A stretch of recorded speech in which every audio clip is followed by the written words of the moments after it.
चुके हैं एक लैपटॉप के वीडियो के साथ।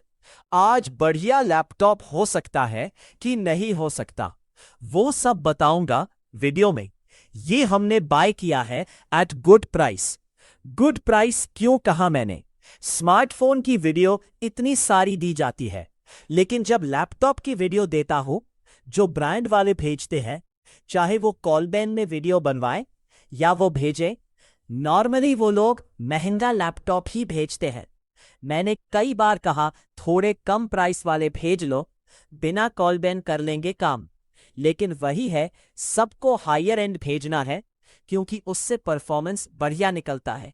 ब्रांड का नाम होता है, उसमें कॉल बैन भी तैयार हो जाते हैं। वो भी तैयार रहते। स्लाइट वेट है 1.55 केज, 1 किलो के आसपास का लैपटॉप। फिनिशिंग वगैरह अच्छा दे रखा है। मेरे पास जो कलर है ये ग्रे कलर है।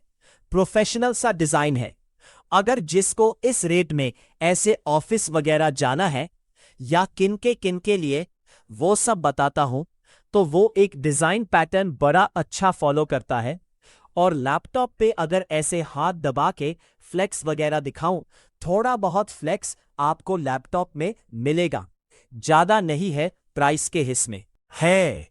इसका जो कीबोर्ड टाइपिंग आप सुनिए, एवरेज सही है कि ट्रेवल डिस्टेंस एग्जैक्टली मेंशन नहीं था, लेकिन ये कम लगता है तो टाइपिंग एक्सपीरियंस लगता है कि हाँ, मैं थोड़ा कम रेट वाला ही लैपटॉप को टाइप कर रहा हूं और बेटर हो सकता था ये, तो ये मुझे थोड़ा लगा।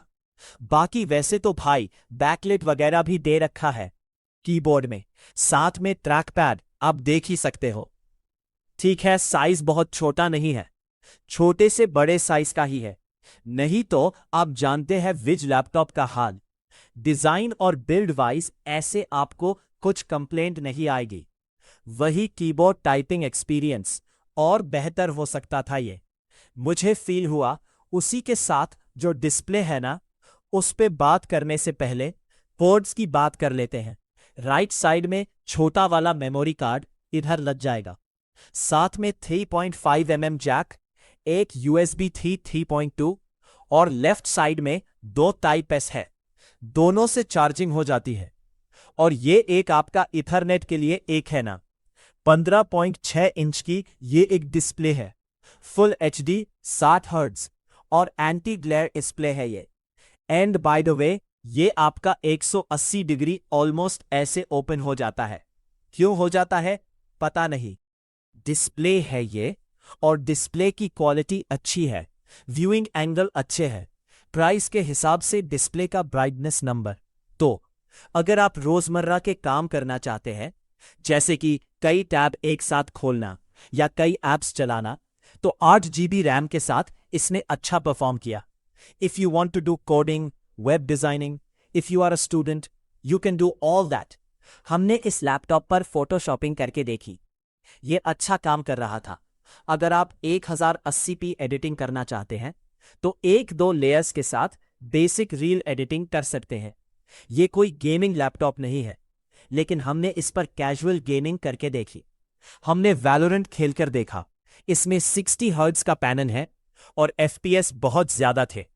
अगर आप बाहरी मॉनिटर पर खेलना चाहते हैं तो आप 130-140 FPS तक खेल सकते हैं। इसके बाद मैंने CS2 आजमाया। CS2 ग्राफिक्स के मामले में भारी गेम है। 1080p लो सेटिंग्स पर भी मैं 40 से 45 FPS तक पर खेल पाया। कुछ जगहों पर यह इससे कम था। अगर आप 720p पर खेलना चाहते हैं तो आप आराम से खेल सकते हैं। यह गेमिंग के लिए बना लैपटॉप नहीं है, लेकिन अगर आप कभी कभार गेम खेलना चाहें, इसके बाद आप क्लिपबोर्ड फीचर का भी इस्तेमाल कर सकते हैं। आप तुरंत डेटा शेयर कर सकते हैं। अगर आपके पास सैमसंग टैबलेट है तो आप उसे दूसरे स्क्रीन के तौर पर इस्तेमाल कर सकते हैं। आपको सैमसंग मल्टी कंट्रोल भी मिलता है। आप अलग अलग डिवाइस पर एक ही कीबोर्ड और माउस का इस्तेमाल कर सकते हैं। आप एक डिवाइस से दूसरे डिवाइस में फाइलें और डॉक्यूमेंट्स ट्रांसफर कर सकते हैं। आपको इसमें AI सिलेक्ट फीचर भी मिलता है, जो सर्कल टू सर्च जैसा ही है। ये विंडोज कोपायलट प्लस PC में आता है, लेकिन सैमसंग का अपना AI सेलेक्ट फीचर है। आप स्क्रीन पर कोई भी इमेज या टेक्स्ट सर्च कर सकते हैं और किसी भी इमेज से टेक्स्ट कॉपी कर सकते हैं।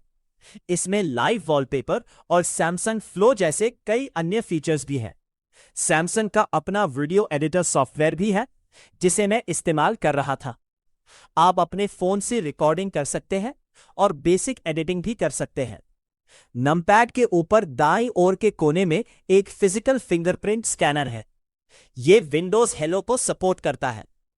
यह अच्छी तरह से काम करता है और इसे छूते ही लैपटॉप तुरंत लॉगिन हो जाएगा। अध्याय 11, कैमरा और माइक टेस्ट। लेकिन अगर आप मूवमेंट और मोशन को देखें तो 30 FPS असल में 30 FPS ही है। लाइट कंट्रोल अच्छा है और ओवर एक्सपोजर की कोई समस्या नहीं है। आपको इसकी क्वालिटी कैसी लगी, मुझे कमेंट्स में बताएं। इसमें 2W के 2 डाउन फायरिंग स्पीकर्स हैं। ये डॉल्बी एटमॉस को भी सपोर्ट करता है। आप इसे डॉल्बी एक्सेस ऐप में कस्टमाइज कर सकते हैं। इसमें अलग अलग EQ प्रीसेट मिलते हैं, लेकिन कुल मिलाकर इस कीमत पर ये स्पीकर अच्छे हैं। और अगर आप इसकी तुलना में 30,000 रुपए 35,000 रुपए की रेंज में कोई और लैपटॉप चाहते हैं तो मुझे कमेंट सेक्शन में बताएं और इस लैपटॉप के बारे में अपनी राय जरूर शेयर करें। लाइक, शेयर और सब्सक्राइब करें। अगले वीडियो में मिलते हैं, तब तक के लिए बाय।